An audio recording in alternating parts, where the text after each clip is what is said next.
तो दोस्तों शुरू करते हैं आज एनसीईआरटी नोट्स की दूसरी वीडियो, जिसमें बहुत ही महत्वपूर्ण प्रश्न होने वाले हैं जो कि हमारे सभी परीक्षाओं हेतु बहुत ही महत्वपूर्ण हैं। और उम्मीद है आप सब इसको अच्छे से देखेंगे और याद करने की कोशिश करेंगे। और एनसीईआरटी नोट्स में आज जो हम बात करेंगे वो रेशम कीट, प्लास्टिक और इनको कैसे बनाया जाता है, संश्लेषित रेशा क्या होता है, इन सब के बारे में बात करेंगे। तो स्वागत है दोस्तों आपका हमारे चैनल एग्जाम समाधान में। तो शुरू करते हैं आज के वीडियो को, जिसमें पहला पॉइंट है रेशम किससे प्राप्त किया जाता है। बहुत इंपॉर्टेंट क्वेश्चन है, और जो कि प्राप्त किया जाता है किससे, रेशम कीट से। और इसकी खोज जो हुई थी चीन में हुई थी, और बताया जाता है कि जब चीन में इसकी खोज हुई तो बहुत ही लंबे समय तक चीन ने इसको क्या रखा था, गुप्त रखा था, किसी को बताया नहीं कि इसका उत्पादन कैसे होता है, क्या होता है। और बाद में धीरे धीरे पता चला, ठीक है। तो रेशम की अगर बोला जाए कि रेशम कीट की मतलब कीट है या रेशम जो पालन होता है उससे पहले कहाँ किया गया, तो इसकी जो खोज की गई थी चीन में की गई थी। नेक्स्ट पॉइंट जो आता है कि पूर्ण रूप से प्रथम संश्लेषित रेशा कौन सा था, ठीक है। तो यह था नायलॉन। नायलॉन हमारा पूर्ण रूप से प्रथम संश्लेषित रेशा था, और इसका निर्माण जो हुआ था 1931 में किया गया, ठीक। इस पॉइंट को, इस डेट को अच्छे से याद करना। 1931 जो सन है, इसमें इसका क्या करा गया, पहली बार इसका प्रयोग किया गया, ठीक है। इसका निर्माण किया गया स्टार्ट, और इसका निर्माण जो होता है वो कोयला, जल और वायु से किया जाता है, ठीक है। आगे बढ़ते हैं, जिसमें है कि संश्लेषित रेशा होता क्या है। संश्लेषित रेशा क्या होता है, तो संश्लेषित रेशा ऐसा रेशा होता है जो मानव निर्मित रेशे होते हैं, मतलब कि जो कि मानव निर्मित रेशे भी कहा जाता है इसको, और मानव द्वारा इसको निर्मित किया जाता है। मीन्स कि जो कि प्राकृतिक रूप से नहीं होते हैं, इनको मानव द्वारा इनका निर्माण किया जाता है। और इनका निर्माण कैसे किया जाता है, तो रासायनिक पदार्थों से किया जाता है, ठीक है।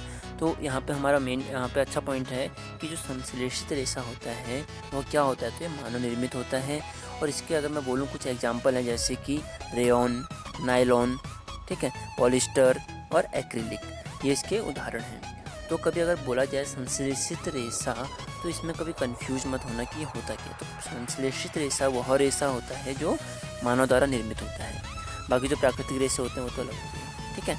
अगला आगे हम बढ़ते हैं नेक्स्ट पॉइंट पे, जिसमें है थर्मोप्लास्टिक। तो थर्मोप्लास्टिक होता क्या है।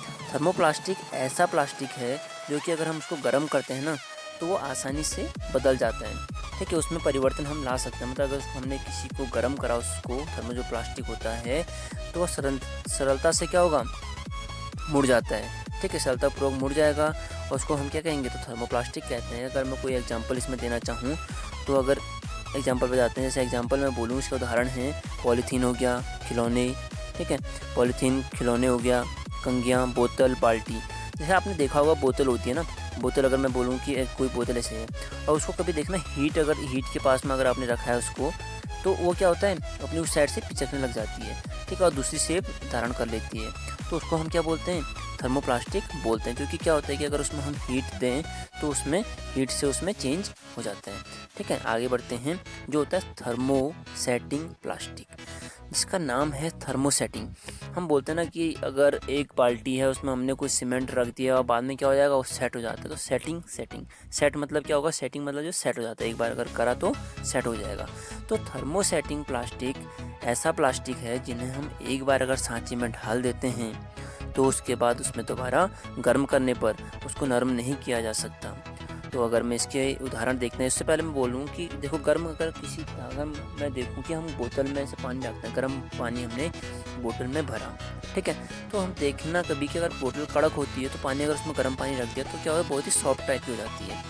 पर तो थर्मोसेटिंग प्लास्टिक है, उसमें अगर उसके उदाहरण में बोलूँ, अगर आपने घर में देखे होंगे टीवी का होता है ना बॉक्स, वो गर्म कितना भी हो जाए, अपना एक जो ढांचे में ढला है उसी ढांचे में रहता है। ये नहीं कि अगर टीवी गर्म हो गया तो वो पिघल के कुछ और बन गया, तो ऐसा उसके साथ नहीं होता है। तो इसके उदाहरण कुछ ऐसे हैं, इसमें मेनली जो है मेलामाइन और बेकालाइट, इसके दो उदाहरण हैं। इसमें क्या होता है, बिजली के स्विच, विभिन्न बर्तन और बर्तनों के जो हत्थे होते हैं, जैसे कभी आपने घर में देखा होगा कुकर होते हैं या नॉन स्टिक कोई भी बर्तन बनते हैं, तो उसको पकड़ने के लिए उसमें क्या होता है, इधर हत्ता बना होता है, तो वो भी हमारा जो होता है वो हमारा थर्मोसेटिंग, मतलब किसका बना होता है, वो हमारा एक थर्मोसेटिंग प्लास्टिक इसी का बना होता है। मतलब उसका अगर एक ढांचा बन गया तो वो ढांचे में हमेशा रहेगा, तो उसमें कोई चेंजिंग नहीं आएगी। तो बिजली के स्विच अपने घर में देखोगे कि पंखा चलता है या फिर कोई भी चलता है, उसका स्विच होता है, इतना गर्म हो जाता है फिर भी वो पिघलता नहीं है, तो वो हमारा बिजली का स्विच हो गया। बर्तन होते हैं विभिन्न प्रकार के, ऐसा आपने देखोगे कप प्लेट बने होते हैं, टाइल्स हो गए, ठीक है, और बर्तनों के हत्ते हो गए, तो ये सब हमारे इसके एग्जाम्पल हैं। आगे बढ़ते हैं, इसमें हमारा है कि नॉन स्टिक बर्तन पर किसकी परत चढ़ाई जाती है।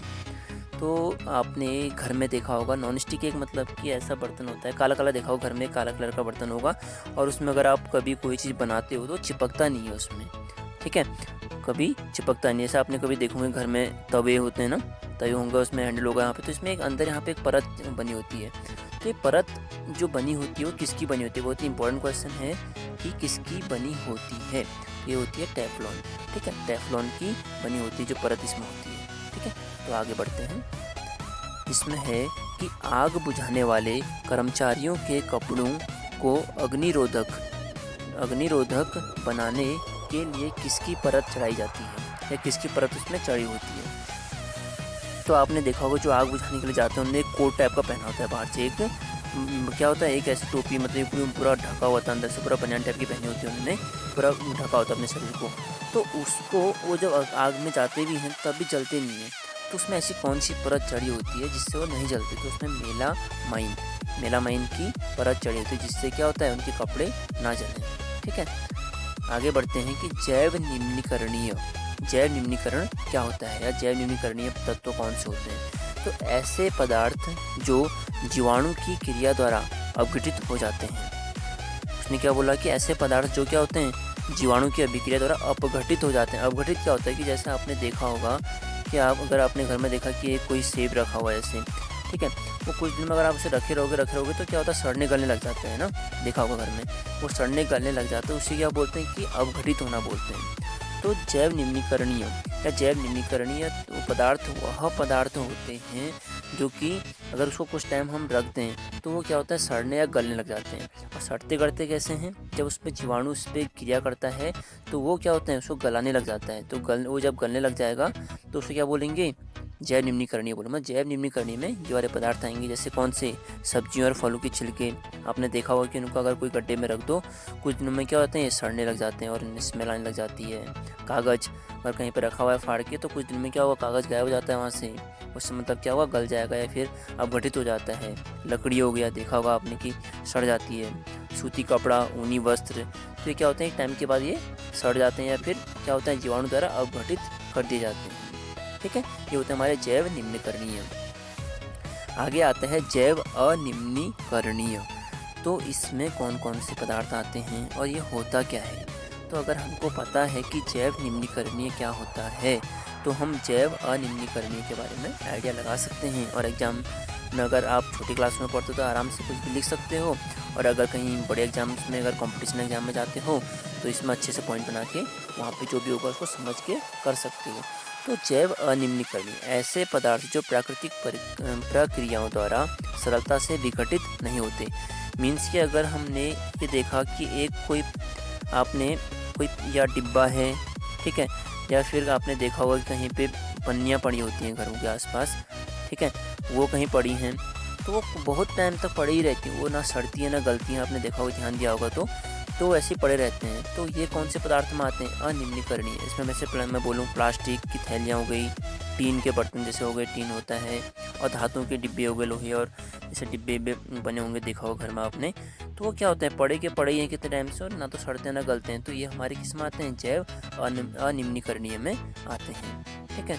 तो दोस्तों आज की वीडियो में इतने इंपॉर्टेंट पॉइंट हैं और होप आपको अच्छे भी लगे होंगे, और अच्छे लगे होंगे तो आपके जितने भी आपके साथ में बच्चे आपके साथ के हैं पढ़ने वाले, उनके साथ इसको शेयर करें ज़रूर से ज़रूर, और जितना आप इसको हो सकता है अपने दोस्तों में फैलाएं, ताकि देखो ज्ञान जो होता है ना, जितना उसको हम फैलाएं उतना बढ़ता है। अगर आपने उसको एक डिब्बे में पैक करके रख दिया, मीन्स कि मैंने आज ये किताब पढ़ी और दूसरी बार मैं ना तो किसी से उस बात को शेयर कर रहा हूँ, ना कहीं उसको बता रहा हूँ, तो क्या होगा, कुछ टाइम बाद ये ज्ञान जो होगा क्या होगा, गायब हो जाएगा, ठीक है। तो ये है कि आप इसको खुद भी पढ़ें, खुद भी अच्छे से अपना रिवीजन करें और जितना हो सके अपने दोस्तों में इसको शेयर करें और सब्सक्राइब करना ना भूलें। Thank you for watching.